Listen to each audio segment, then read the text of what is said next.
저희 취재진은 반일 종족주의의 공동 저자인 이우연 위원을 직접 만났습니다. 이 위원은 일본의 강제징용은 없었다. 또 위안부 피해 할머니 증언도 사실이 아니라는 주장을 되풀이했습니다. 그러나 그 근거들이 대부분 일본 정부 자료를 바탕으로 분석한 내용이거나 소수 피해자의 증언을 왜곡했다는 지적입니다. 정혜성 기자입니다. 서울의 한 대형 서점입니다. 반일 종족주의가 정치 사회 부분 베스트셀러 1위입니다. 저자인 이영훈 전 서울대 교수는 외신 기자 간담회부터 대형 교회 강연까지 반일 종족주의를 퍼뜨리고 있습니다. 170만 명 되는 사람들이 자발적으로 일본으로 건너갔습니다. 강제 노동을 했다. 왜? 그런 거짓말을 하면은 돈이 생기니까. 일부 유튜브에선 해당 내용이 사실처럼 퍼져 있습니다. 우리의 근대화를 얘들이 시켜준 게 맞다라고 볼 수 있겠구나. 취재진을 만난 반일 종족주의 공동 저자 이우연 위원은 일본의 강제징용이 합법적으로 이루어졌다고 주장했습니다. 고수익이 있으니까 같지 않겠습니까?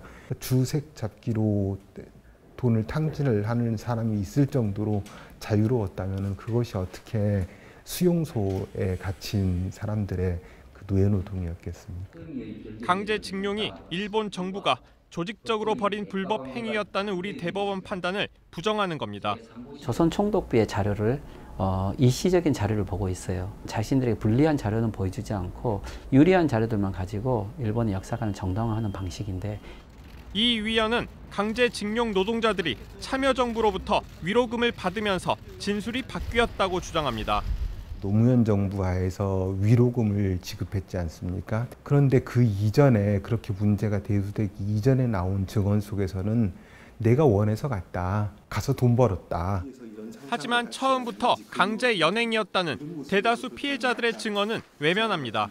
다른 분들은 속아서 갔다, 뭐 이렇게 말씀하시는데 그런 것은 있습니다. 지금도 모집할 때 내거는 조건하고 막상 가보니까 조건이 더 나쁘다거나 이런 경우가 있지 않습니까? 위안부 피해 할머니 증언도 수시로 바뀌었다고 주장합니다.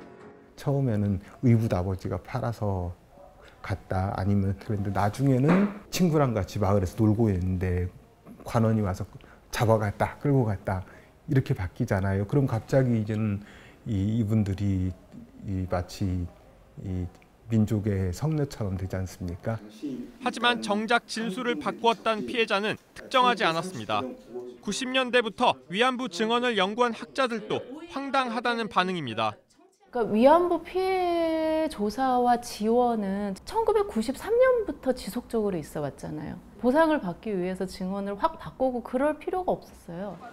이 위원은 앞으로 위안부 소녀상 철거 운동도 벌이겠다는 입장입니다. 소위 위안부 소녀상이 역사를 왜곡하기 때문에 그 동상을 철거하는 국민운동을 JTBC 정혜성입니다.